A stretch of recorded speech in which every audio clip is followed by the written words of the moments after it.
वो चोरों का, बेईमानों का, लुटेरों का, करप्शन खोरों का अड्डा है।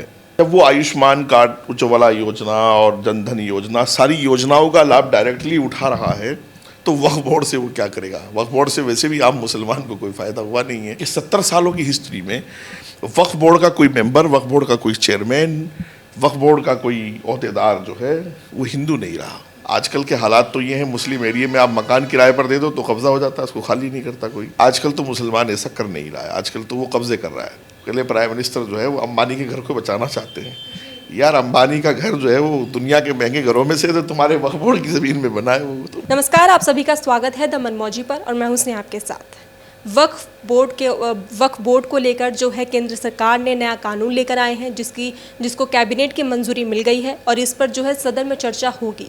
इसी को लेकर विपक्ष हंगामा कर रहा है। असदुद्दीन ओवैसी जो है लगातार केंद्र सरकार पर वार कर रहे हैं। उनका कहना है कि वक्फ बोर्ड के खिलाफ जो ये कानून लेकर आ रहे हैं इससे मुस्लिमों के लिए जो है अन्याय हो रहा है, उनके साथ अन्याय होगा। तो इस पर वक्फ बोर्ड क्या काम करती है, क्या है दरअसल, इसके बारे में हम जानेंगे इस्लामिक स्कॉलर मुफ्ती वजहत कासमी जी से, जो कि इसके बारे में बताएंगे डिटेल में। और जिस तरह से कांग्रेस ने इस वक्फ बोर्ड को 2013 में बहुत सारे अधिकार दिए थे, क्या वो जायज़ थे कि आप किसी भी जो है किसी के भी ज़मीन को जो आप अधिग्रहण कर सकते हैं, उस पर कब्जा कर सकते हैं। तो आइए बात करते हैं।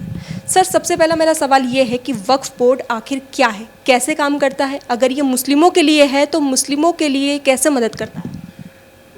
वक्फ बोर्ड जो है ये हाफ सरकारी प्लेटफॉर्म है, पूरा फुल सरकारी नहीं है।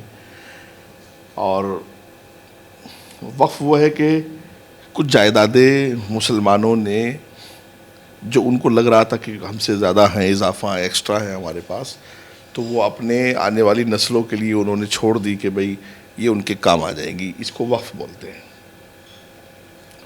डिफेंस और रेलवे के बाद इंडिया में सबसे ज़्यादा संपत्ति अगर किसी डिपार्टमेंट के पास है तो वो वक्फ के पास है। 9 लाख एकड़ से ज़्यादा ज़मीन उनके पास है। और वो चोरों का, बेईमानों का, लुटेरों का, करप्शन खोरों का अड्डा है वक्फ बोर्ड। ये आप कह रहे हैं, बतौर मुस्लिम एक होने के नाते अगर देखा जाए तो एक तरफ मुस्लिम इस पर उंगली उठा रहे हैं कि केंद्र सरकार जो है वक्फ बोर्ड को अपने अधिकार में लेने की कोशिश कर रही है, मुस्लिमों का हक छीनने की कोशिश कर रही है। पिछले 70 सालों में यह मुझे कुछ याद है कि 55 में मेरे ख्याल बोर्ड बना है, 54 या 55 में जवाहरलाल नेहरू की सरकार थी। और वक्फ एक्ट नाम की कोई चीज़ इंडिया के संविधान में ही नहीं है। वक्फ एक्ट को अलग से बनाया गया है और 70 साल हो गए, 2024 में हम लोग बैठे हैं।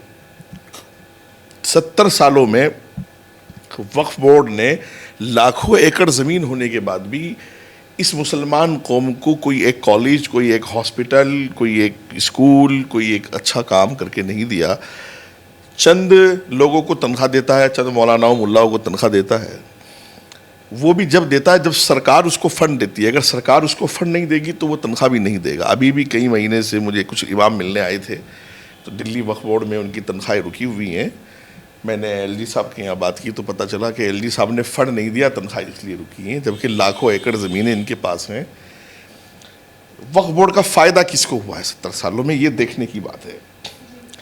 जमीयत उलमा हिंद को, जब आप आईटीओ पर जाएंगे तो दोनों तरफ आप देखेंगे पुलिस हेडक्वार्टर के बराबर में एक बहुत बड़ी मस्जिद दिखेगी आपको। वो वक्फ बोर्ड की जगह है और जमीयत उलमा हिंद का ऑफिस है। वक्फ बोर्ड का फ़ायदा किसको हुआ? कांग्रेस की मुस्लिम लीडरशिप को और समाजवादी की मुस्लिम लीडरशिप को। तो वक्फ बोर्ड जो है वो एक मुर्दा, एक मरा हुआ मतलब जानवर है, इस वक्त बहुत बड़ा बोझ है। और मैं ये समझता हूँ कि मुसलमान इस देश में, इस देश का नागरिक है। जैसे और लोग नागरिक हैं वैसे मुसलमान भी नागरिक है। जब वो आयुष्मान कार्ड, उज्ज्वला योजना और जन धन योजना, सारी योजनाओं का लाभ डायरेक्टली उठा रहा है, तो वक्फ बोर्ड से वो क्या करेगा। वक्फ बोर्ड से वैसे भी आम मुसलमान को कोई फ़ायदा हुआ नहीं है। तो मैंने पिछले कई दिन से मैं इस बात को लगातार कंटिन्यूसली कह रहा हूँ कि वक्फ बोर्ड को नेशनल संपत्ति घोषित करके सरकार अपने कब्ज़े में कर ले और सरकार उसका इस्तेमाल राष्ट्र हित में और देश हित में करे। और ये हिंदू, मुस्लिम, सिख, ईसाई, इस नाम पर जो चीज़ें, अच्छा ये देखिएगा कि 70 सालों की हिस्ट्री में वक्फ बोर्ड का कोई मेंबर, वक्फ बोर्ड का कोई चेयरमैन, वक्फ बोर्ड का कोई ओहदेदार जो है वो हिंदू नहीं रहा। 70 सालों में मुसलमान ही उसके मेंबर बने हैं, मुसलमान। कोई महिला भी शामिल नहीं है?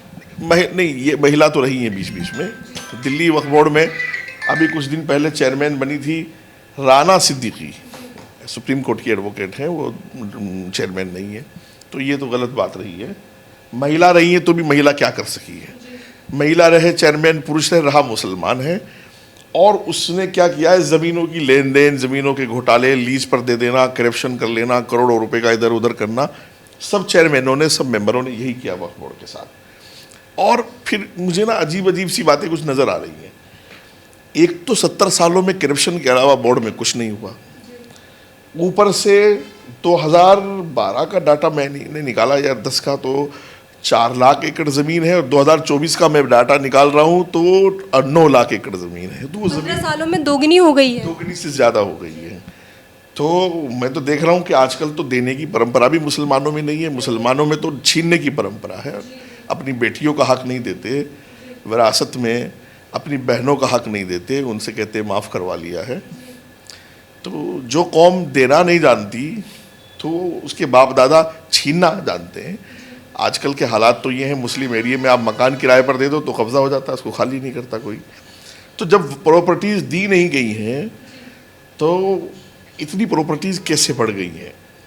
एक मैंने शक जताया था, डाउट्स मेरे हैं कुछ जो क्लियर करने चाहिए, सरकार को भी करने चाहिए, बोर्ड को भी करने चाहिए, कि 54-55 में जब भी बोर्ड बन रहा था तो 47 में चूँकि जो है वो डिवाइडेशन हुआ था, तकसीम हुई है इंडो पाकिस्तान की, तो जो लोग पाकिस्तान चले गए थे या यहाँ पर वो ज़मीनें ऐसी छोड़ गए थे, या कुछ पंजाब के लोग, जैसे पंजाब बोर्ड है, हरियाणा में, हिमाचल में बहुत लोग ज़मीनें छोड़ गए, तो इन्होंने क्या किया, मुसलमानों ने उसका फ़ायदा उठाकर उसको वक्फ बोर्ड में लिखवा लिया। तो इसकी जांच पड़ताल होनी चाहिए कि जो चीज़ वाक़ईतन वक्फ की है, गिफ्ट वक्फ क्या है? वक्फ ये है ईश्वर, अल्लाह, गॉड, भगवान, खुदा के नाम पर किसी ज़मीन के टुकड़े को गिफ्ट कर देना, इसको वक्फ बोलते हैं, ना कि कब्ज़ा करना। तो अगर मेरे बाप दादा ने कोई ईश्वर भगवान के नाम पर गिफ्ट किया है कि भाई मैं ये ज़मीन का टुकड़ा गिफ्ट कर रहा हूँ, मुझे पुण्य मिलेगा, आजकल तो मुसलमान ऐसा कर नहीं रहा है, आजकल तो वो कब्ज़े कर रहा है। तो मुझे ये सारी चीज़ें हैं, मैंने ये सारी बातें कही हैं। तो ओवैसी जी पर आपका क्या कहना है? क्योंकि ओवैसी जी जैसे कह रहे हैं कि वक्फ बोर्ड पे जो बिल लेकर आ रही है केंद्र सरकार, इससे मुस्लिमों का हक छीना जा रहा है। कुछ लोग संविधान बदलने की बात कर रहे हैं। संविधान इसमें कहाँ बदल रहा है जब वक्फ बोर्ड को लेकर कोई कानून नहीं है, सुप्रीम कोर्ट के पास कोई इसकी संपत्ति का जायजा नहीं है, केंद्र सरकार के पास ब्यौरा नहीं है, तो काहे बात का संविधान बदल रहे हैं? ओवैसी भी उन लोगों में से है, दरअसल छोटा बड़ा भाई हैं सब। हैदराबाद एक ऐसी जगह है इंडिया में कि एक ऐसा शहर है जिसके पास बहुत ज़मीनें हैं बोर्ड की, और ओवैसी की पार्टी लगातार वहाँ अपना एमपी बनाती आई है। उनके फादर एमपी थे, वो एमपी हैं, एमएलए 5-6 उन्हीं के होते हैं हैदराबाद में, काउंसलर्स उन्हीं के होते हैं। तो बोर्ड की ज़मीनों पर 100 के 100% कब्ज़ा ओवैसी और उनकी पार्टी का है।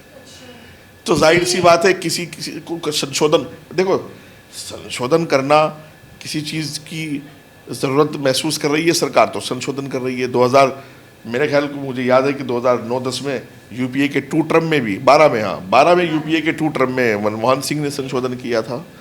बहरहाल वो संशोधन होता रहता है देश हित में, राष्ट्र हित में। जो है यूपीए सरकार ने जो है पूरे मुसलमानों को ये हक दे दिया था कि आप किसी भी संपत्ति को कब्जा कर सकते हैं, अधिग्रहण कर सकते हैं। हंसी की बात यह है कि कल मैं किसी एक प्रोग्राम में था, तो बाहर निकला कि कुछ मीडिया के लोग मेरे से बात करना चाहते थे, तो मैं उनसे बात करके फ्री हुआ तो 2-3 लड़के मुझे मिले, मुझसे कहने लगे कि आप इस तरह की बात कर रहे हो, लीला होटल और अंबानी का घर और सबको वक्फ बोर्ड की संपत्ति में बता रहे हो, और ये तो सब पहले प्राइम मिनिस्टर जो है वो अंबानी के घर को बचाना चाहते हैं। यार अंबानी का घर जो है वो दुनिया के महंगे घरों में से, तो तुम्हारे वक्फ बोर्ड की ज़मीन में बना है, वो तो मुसलमान है। मुसलमान ज़मीन के नीचे की और आसमान के ऊपर की बातें करता है, वही सोचता भी है, वही दिमाग भी है। वक्फ बोर्ड में बहरहाल देखो, ये ईमानदारी की बात हम लोगों को करनी चाहिए कि 70 साल में देश को, अच्छा ये देखिएगा कि अगर सरकार ने सैलरी नहीं दी तो वक्फ बोर्ड के मुलाजिमों को सैलरी नहीं मिलेगी। अगर सरकार नहीं देगी तो लाखों एकड़ ज़मीन का हमें क्या करना है? जबकि वो एशिया की सबसे नंबर 3 पे आती है वो। भाई बहुत प्राइम लोकेशंस पे वक्फ बोर्ड की ज़मीनें हैं। और अभी दिल्ली वक्फ बोर्ड में तो एक सीबीआई की जांच हो रही थी, तो मुझे चूँकि उस समय में मुझे कुछ काम करने का मौका मिला बोलने का, तो सीबीआई की जांच में पता चला कि कि जो 40-45 मुलाजिम रखे गए हैं बोर्ड में, वो सब एक ही कॉन्स्टिट्यूंसी के, एक ही इलाके के, एक ही ज़ात के, एक ही कौम के लोग थे। वो सब ओखला से आए थे, चूँकि अमानतुल्ला ओखला का एमएलए होता था, और उसने सब अपने रिश्तेदारों को बोर्ड में भर लिया है। ये सब करप्शन बोर्ड में होते रहे। तो बोर्ड कभी भी मुसलमानों के हक़ में नहीं था। 70 सालों में मुसलमानों को कोई फ़ायदा बोर्ड से नहीं हुआ। किसी बेवा को, किसी विधवा को, किसी डाइवोर्सी औरत को घर देना, मकान देना, स्कॉलरशिप देना उसके बच्चों को, मेरे ख्याल किसी के पास इस तरह का कोई डाटा नहीं है तो उसको आके सामने बताना चाहिए, मेरे जैसे आदमी के सामने रखना चाहिए। मैं खुल करके बोल रहा हूँ। तो किस बात पे जो है कांग्रेस सरकार है, समाजवादी पार्टी असदुद्दीन ओवैसी है, एक मौलाना है जिनका मोहिबुल्ला खान है, संसद में वो धमकी दे रहे हैं। उनका बयान तो मुझे धमकी लग रहा है, जिस हिसाब से वो कह रहे हैं अगर इसमें संशोधन हुआ, बिल में नई चीज़ें आई तो लोग जो है सड़कों पर उतर आएंगे, हंगामा होगा, शाहीन बाग जैसा हालात होगा। क्या चाह रहे हैं लोग? शांति चाहते हैं या शांति चाहते देश? देखो, वो मौलाना है लुल्लू मौलाना, क्या बोला मैंने? हाँ, लुल्लू मौलाना है। आज़म खान के खिलाफ अखिलेश यादव को मौलाना एक उतारना था। रामपुर की अवाम चूँकि इंतहाई बेवकूफ़ और तारीख़ी पागल लोग हैं रामपुर के, उन्होंने किसी चीज़ का ख्याल नहीं किया, और आज़म खान के खिलाफ अखिलेश को एक दाढ़ी टोपी वाला लुल्लू मौलाना चाहिए था, वो ले आए। अब उसको बेचारे को ना बोलने का पता है, ना तकरीर करने का पता है, ना स्पीच का पता है, और ना पढ़ा लिखा आदमी है। ठीक है, अब मुझे देखिए, शाहीन बाग CA-NRC के वक्त में हुआ, कोई बात नहीं। लॉ एंड ऑर्डर इस सरकार का इतना मजबूत है, इस देश के उस मौलाना को है तो वो पार्लियामेंट में, लेकिन मैं जानकारी के लिए बता देता हूँ, इस देश का गृह मंत्री अभी अमित शाह है, और वो बेहतरीन डॉक्टर है इलाज करने के मामले में। कोई ज़रा भी विद्रोह करेंगे लोग तो वो गृह मंत्री होने के साथ साथ अच्छे डॉक्टर भी हैं, इलाज करना उनको आता है। यूपी में करेंगे तो योगी एक अच्छे बाबा होने के साथ साथ, अच्छे चीफ मिनिस्टर होने के साथ साथ अच्छे डॉक्टर भी हैं, बहुत बेहतरीन वाले, तो इलाज होगा। करें, मैं तो चाहता हूँ करें ये शोर, ताकि दुनिया देखे कि ये ज़रा सा भी, भाई तुम राष्ट्र के खिलाफ, देश के खिलाफ माहौल बनाने की कोशिशें कर रहे हो, इस तरह की बातें कर रहे हो। जिस राष्ट्र ने तुम्हें जन्म दिया है, जिस राष्ट्र का तुमने खाया है, तुम पले हो, मेंबर ऑफ पार्लियामेंट बनने के बाद तुम्हें आज तक ये सलीका नहीं आया कि राष्ट्र हित की बातें कैसी होती हैं। ये सब बकवास बातें। अगर वाकईतन तुम्हें ऐसा लग रहा है कि बोर्ड वक्फ एक्ट में संशोधन में कुछ गड़बड़ी हो सकती है, तो आप मेंबर ऑफ पार्लियामेंट है, चिट्ठी लिख करके बताइए सरकार को कि ये संशोधन मुझे गलत लग रहा है और हम लोगों को इस पर आपत्ति है। नहीं, धमकी तो मैंने बताया लुल्लू आदमी है, बात नहीं करनी आती, वरना धमकी वमकी तो कौन देता है। ये सरकार 370 हटाने वाली सरकार है, ट्रिपल तलाक पर फैसला लेने वाली सरकार है। कश्मीर को, लोगों को बहुत बड़ी मुसीबत थी, इस पे भी उंगली उठाई गई है। ये सरकार मोदी जी की सरकार, डिसीजन लेने वाली सरकार है, तो धमकियों वमकियों की कोई हैसियत इस सरकार में है नहीं है। बहुत मजबूती के साथ, लॉ एंड ऑर्डर की ताकत के साथ राष्ट्र हित में फैसले लेती है, और वाकईतन राष्ट्र को ऐसी ही सरकार की ज़रूरत है जैसे फ़िलहाल की सरकार चल रही है। बतौर मुस्लिम आपको क्या लगता है, ये स्वागत करते हैं आप मोदी जी के इस फैसले का, जो ये बिल आ रहा है केंद्र सरकार की तरफ से? क्या लगता है कि इस बिल के आने के बाद से क्या क्या चीज़ें बदलेंगी? क्योंकि जिस तरफ से एक तरफ विपक्ष पूरा घेर के बैठा हुआ है केंद्र सरकार को, वहीं केंद्र सरकार इस बिल को लाने के लिए मशक्क़त कर रही है। उनका कहना है कि ये बिल आएगा तो लोगों के लिए चीज़ें आसान होंगी और उसमें गैर मुस्लिम भी अब भागीदारी लेंगे। ओवैसी जी कह रहे हैं जब आपका गुरुद्वारा होता है उसमें सिर्फ सिख जाते हैं, सिखों का अधिकार होता है, मंदिर है तो हिंदुओं का अधिकार होता है, तो मुस्लिम का मुस्लिम अधिकार क्यों नहीं रहा जा रहा? उसमें क्यों गैर मुस्लिमों को घुसाया जा रहा है? सरकार को जैसे संशोधन की ज़रूरत महसूस करेगी सरकार वैसा संशोधन करेगी, हमें मंजूर है। हाँ, बिल्कुल समर्थन भी करेंगे और साथ भी खड़े होंगे। और मैं चाहता हूँ, देखो, सिखों पर तो बात ही ना की जाए। सिखों ने इस दुनिया को ये बताया है कि वो बहुत थोड़े होने के बावजूद भी अपने काम के कितने मजबूत हैं। आप गुरुद्वारे में जाएंगे तो आपके चप्पल चोरी नहीं होंगे, आपको खाना मिलेगा, बल्कि आपके जूते साफ़ करके आपको दिए जाएंगे, साफ़ सुथरा माहौल होगा। आप डर से मस्जिद में जूता पहन के नहीं, चप्पल पहन के जाते हैं। हम ही चप्पल पहन के जाते हैं, या जूते पर एक आदमी जो है वो उठा करके रख के आता है, एक तरफ उठा करके। और सिख तो खिलाने वाली कौम है। आप गुरुद्वारे में 24 घंटे में जब जाएंगे तो चैरिटी करने वाली कौम है। आपको पता है डायलिसिस हो रही है, इलाज हो रहे हैं, दवाइयाँ मेडिसिन दी जा रही हैं। वो वक्फ बोर्ड की तरह जैसे वक्फ बोर्ड लूट रहा है सरकार को भी और मुसलमानों को भी, सिखों ने ऐसे लूटने का काम नहीं किया है। तो इसलिए मैं, खैर बहुत लंबी बात हो जाएगी, सरकार का हम सब लोगों को समर्थन करना चाहिए। और कुछ मौलाना लोग जो हैं, मुस्लिम पर्सनल लॉ बोर्ड वाले, इन्होंने अपना पाजामा जो है वो कंधे पर रखा हुआ है कि मोदी कोई बात बोले और फौरन ऊपर से कूद जाओ नीचे और नाचने लगो कि मोदी गलत बोल रहा है। ऐसा क्यों है, क्यों लोगों में इतना रोष है मोदी सरकार को लेके? क्योंकि मोदी सरकार जो भी स्कीम लाती है, जो भी नया कानून लागू करती है, वो सिर्फ हिंदुओं पे तो नहीं होता, ना कि मुसलमान, वो पूरी मतलब हर धर्म के, हर जाति के लोगों पे होता है। तो क्यों ऐसा जो है विपक्ष मुद्दा लेके घेर जाती है कि जो है केंद्र सरकार अगर कुछ कर रही है, भले ही वो आपके हित में हो, फिर भी जो है आप उस पर सवाल खड़े करोगे, उंगली खड़े करोगे। और इसमें जो है मौलाना और जितने भी क्या नाम है मुस्लिम लोग हैं उसमें आ जाते हैं। आपने मिसाल सुनी है बेगानी शादी में अब्दुल्ला दीवाना? हाँ, एक वो भी सुनी होगी, आबेल मुझे मार। तो ये वही लोग हैं बस। आजकल मैं जाता हूँ कहीं बाहर, कंटिन्यू मैं सफ़र में रहता हूँ, ट्रैवलिंग करता हूँ, तो मैं मुस्लिम इलाकों में जाता हूँ, चूँकि इस्लामिक स्कॉलर हूँ।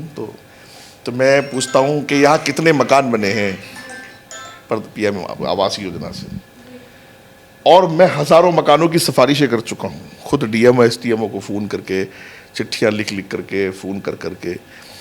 कोई योजना नहीं देश में जो मुसलमानों ने लाभ ना उठाया, वो जी खोल के लाभ उठाया है। और बातें ये हैं कि संशोधन हुआ नहीं, उसको पढ़ा नहीं, उसको समझा नहीं, लेकिन विरोध पहले शुरू हो गया है।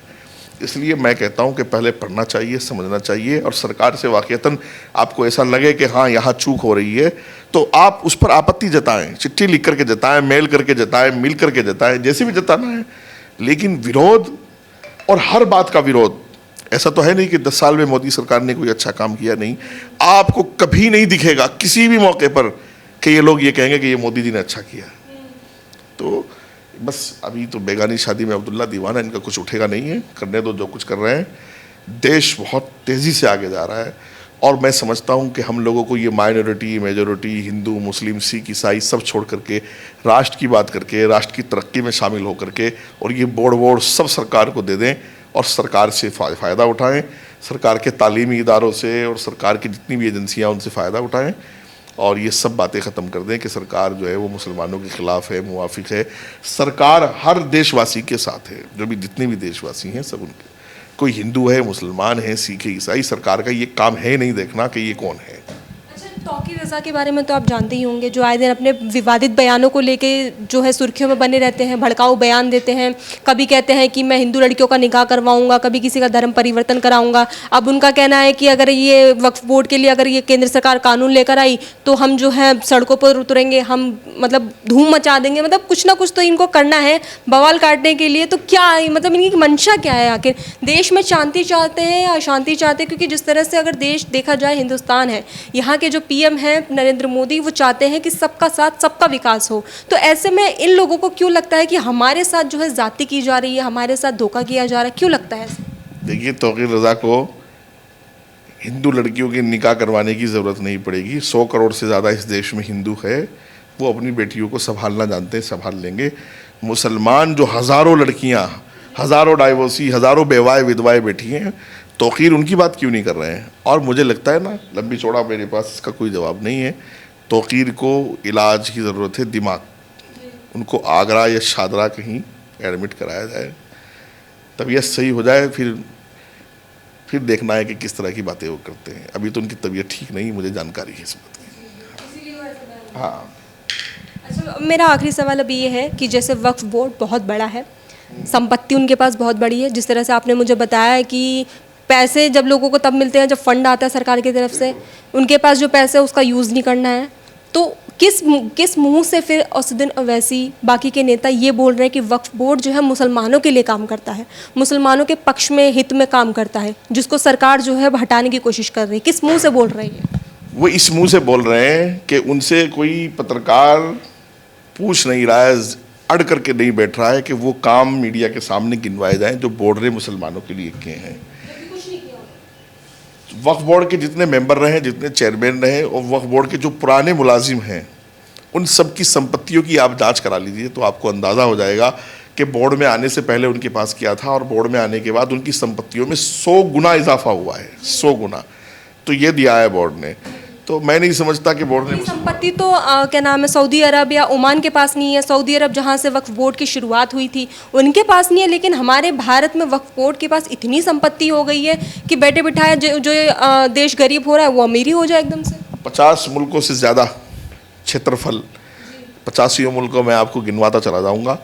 इतना कई मुल्कों के पास क्षेत्रफल नहीं है जितना हमारे पास बोर्ड है। बोर्ड के साथ बड़ा दुर्भाग्य से बहुत कुछ गलत हुआ है। मैंने सब कुछ आपको कह दिया है, लेकिन ओवैसी साहब की आदत ये है कि उनको तो वो तो फिलहाल लैला बनी हुई है ना, वो तो खुद ही कहते हैं मैं लैला हूँ, और जब तक वो तमाशा नहीं करेंगे तो मजनू बेचारे क्या करेंगे। तो मजनू तमाशा देख रहे हैं। बाकी वो ईमानदारी से जानते हैं कि बोर्ड ने मुसलमानों के लिए कुछ नहीं किया है, और वो बिल्कुल ईमानदारी से ये भी जानते हैं कि बोर्ड आइंदा भी कुछ नहीं करेगा। और वो ये भी जानते हैं कि बोर्ड में जो करप्शन हुआ वो सब उन जैसे यानी ओवैसी जैसे लोगों ने ही किया है। सब मुसलमान लीडर हैं, कोई एक हिंदू नहीं, मैं जिम्मेदारी के साथ कह सकता हूँ। कोई एक जैन नहीं, कोई एक सिख नहीं, कोई एक ईसाई नहीं, वो सब का सब जो है मुसलमानों ने। मैं सवाल भूल गई थी पूछना आपसे करना कि हमारे देश में 2 बोर्ड हैं, एक शिया बोर्ड एक सुन्नी बोर्ड, क्या है ये? शिया बोर्ड इसलिए कि जो शिया के बाप दादाओं ने संपत्ति दी है उनके लिए शिया बोर्ड बनाया गया है। वो सिर्फ उत्तर प्रदेश में है। बाकी के बोर्डों में ऐसा होता है कि मेंबर सुन्नी ज़्यादा होते हैं, एक शिया को रख लिया जाता है बेचारे को, और उसको पूछता नहीं है कोई। हाँ, उसको पूछता नहीं है कोई।